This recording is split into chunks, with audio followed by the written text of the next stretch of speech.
کہ مومن اور کافر کے درمیان جو چیز فرق کرنے والی چیز ہے وہ ہے نماز.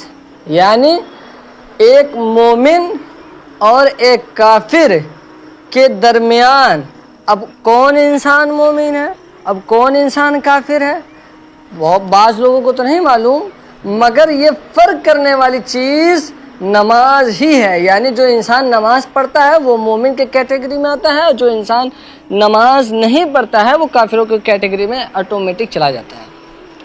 اور جیسے حدیث میں آیا ہے کہ 10 سال کی عمر کے بعد نماز چھوڑنے والے کو مارنے کا حکم دیا گیا ہے، اس سے ہمیں یہ پتہ چلتا ہے کہ اگر بچہ 7 سال کا ہو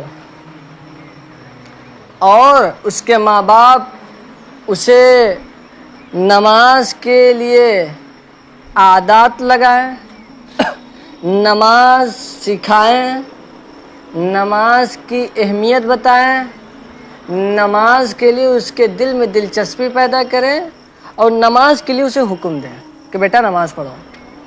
اور جب وہی بچہ 10 سال کا ہو جائے اور وہی بچہ جب نماز میں کوتاہی کرنے لگے، نماز کو ترک کرنے لگے، نماز کے بارے میں فکر کرنا چھوڑ دے، نماز کے لیے اس کے اندر سے دل لگی جو دلچسپی ہوتی ہے وہ ختم ہونے لگے، تو کیا اللہ کے رسول صلی اللہ علیہ وسلم نے فرمایا کہ جب بچہ 10 سال کی عمر کا ہو جائے تو آپ اسے صرف سمجھائیے نہیں کہ بیٹا جاؤ نماز پڑھو، اسے مار کر بھیجیے، اسے مار کر بھیجیے، یعنی سختی سے پیش آ کر اسے نماز کے لیے تلقین کریے. اللہ اکبر.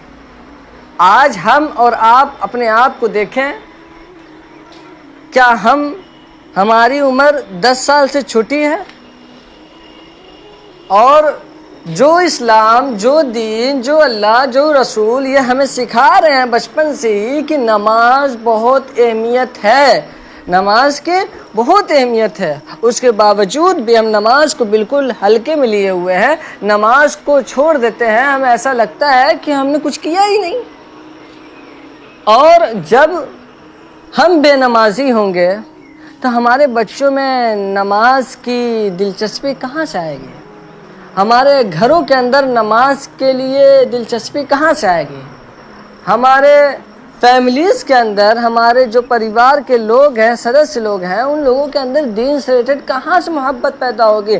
جب خود ہم اس چیز کے قائل نہ ہو تو ہم اپنے گھروں پہ دین کو کیسے نافذ کریں گے؟ کیسے ان کو بتائیں گے کہ نماز کتنی اہمیت ہے، نماز کتنی امپورٹنٹ ہے؟ میرے بھائیوں، ہمیں اور آپ کو سوچنا ہوگا، ہمیں اور آپ کو غور و فکر کرنا ہوگا کہ ہم کس موڑ پر کھڑے ہیں. اور بعض لوگ یہ وہم میں رہتے ہیں کہ اللہ ہم سے راضی ہے. دیکھیے، اسی نماز سے ہمیں پتہ چلتا ہے کہ اللہ ہم سے راضی ہے کہ نہیں راضی ہے. بعض لوگ اس وہم میں ہیں کہ اللہ ہم سے راضی ہے، تب تو ہم خوش ہیں، ہمیں بیماری نہیں ہے، ہمیں پیسہ آ رہا ہے، یا فلاں چیز ہمیں کوئی مشکل نہیں آ رہی، اللہ ہم سے راضی ہے. اور بعض لوگ یہ سوچتے ہیں کہ جن کو تکلیف پہنچ رہی ہے، جن کے مال و کاروبار میں مشکل آ رہی ہے اور بھی معاملات میں ہیں، تو ان کو ایسا لگ رہا ہے کہ اللہ ہم سے ناراض ہے. تو یہ اللہ کے راضی ہونے کی دلیل اور اللہ کی ناراضگی کی دلیل، یہ ہم آپ کو کلیئرفائی کرنا چاہتے ہیں. تو دیکھیے ہوتا کیا ہے، اللہ کی راضی ہونے کی دلیل اور اللہ کی ناراضگی کی دلیل ہم اس کو ایسے سمجھ سکتے ہیں. دیکھیے، جب اللہ روٹھتا ہے، ناراض ہوتا ہے تو رزق بند نہیں کرتا. اللہ جب کسی سے ناراض ہوتا ہے تو رزق چھینتا نہیں. اللہ جب کسی سے ناراض ہوتا ہے تو آکسیجن بند نہیں کرتا. اللہ جب کسی سے ناراض ہوتا ہے تو سورج کو حکم نہیں ہوتا فلاں شخص میرا نافرمان ہے، تیری کرنیں اس کے آنگن میں نہیں جانی چاہیے. چاند کو منع نہیں کیا جاتا کہ فلاں کے آنگن میں چاندنی نہیں بکھیر. آکسیجن روک دی نہیں جاتی، کھانے روک دی نہیں جاتے ہیں. بلکہ جب اللہ کسی سے ناراض ہوتا ہے تو من اجڑ جاتا ہے. اللہ جب کسی سے ناراض ہوتا ہے تو دلوں کے اندر سے سکون ختم ہو جاتا ہے۔ اللہ جب کسی سے ناراض ہوتا ہے تو سجدوں کی توفیق چھین لیتا ہے۔ اللہ جب کسی سے ناراض ہوتا ہے تو خشیت الہی کے جذبے چھین لیے جاتے ہیں۔ تو یہ طورتے لے لیتا ہے۔ بندہ سمجھتا ہے میں نماز پڑھنے نہیں جاتا، او تو کون ہے نہ جانے والا، تجھے تو وہ بلاتا ہی نہیں، تجھے تو اس قابل ہی نہیں سمجھا گیا، تو کون ہے، تو بھاگتا ہوا جائے گا۔ یار کسی کو کارڈ آیا ہو کسی منسٹر کا تو وہ کئی لوگوں کو دکھاتا پھرتا ہے، لوگ آج کل تو وہ جو ہے کہ شیئر کر دیتے ہیں کہ مجھے فلاں نے بلایا، تو لوگ چلیاں ڈالتے ہوئے جاتے ہیں کہ مجھے فلاں نے بلایا ہے۔ تو رب نے بلایا ہو کوئی جائے نا، میاں پھر اس نے بلایا ہی نہیں۔ تیرے سے ناراضگی ایسی ہے کہ تیرے کانوں تک تو آواز ٹکرائی ہے لیکن تیرے روح تک نہیں پہنچی، اس نے روک دیا ہے راستے میں۔ اللہ فرماتا ہے ہم ان کے کانوں پہ پردہ ڈال دیتے ہیں، ان کے دلوں پہ پردہ ڈال دیتے ہیں، ان کے آنکھوں پہ پردہ ڈال دیتے ہیں۔ تو کوئی شخص اگر اللہ کے حضور جھکنا نہیں جانتا، اللہ کے حضور سجدہ ریز نہیں ہونا جانتا، تو یہ مت سمجھے کہ میں نہیں کرتا، اللہ اکبر، اس سے چھین لی جاتی ہے توفیق، چھین لی جاتی ہے توفیق، چھین لی جاتی ہے توفیق۔ تو ہمیں اور آپ کو چاہیے کہ اللہ ہم سے کبھی بھی سجدوں کی توفیق نہ چھینے۔ اسی طریقے سے کسی نے واصف علی واصف مرحوم سے پوچھا کہ ہمیں کیسے پتہ چلے گا کہ ہماری نماز قبول ہوئی ہے یا نہیں؟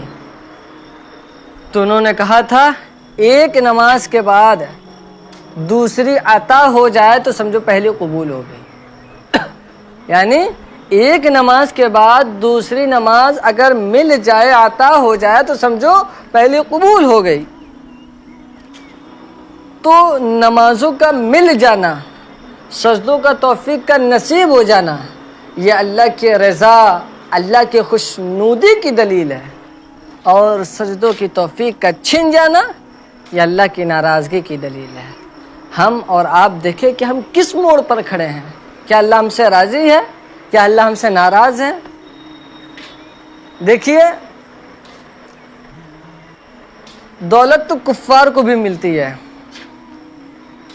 اللہ دولت اسے بھی دیتا ہے جس سے راضی ہے، اسے بھی دیتا ہے جس سے راضی نہیں ہے، مگر سجدوں کی توفیق اسے ہی دیتا ہے جس پہ وہ راضی ہے۔ اللہ اکبر۔ تو ہم اور آپ 5 گانا نماز ساری زندگی بنا لیں۔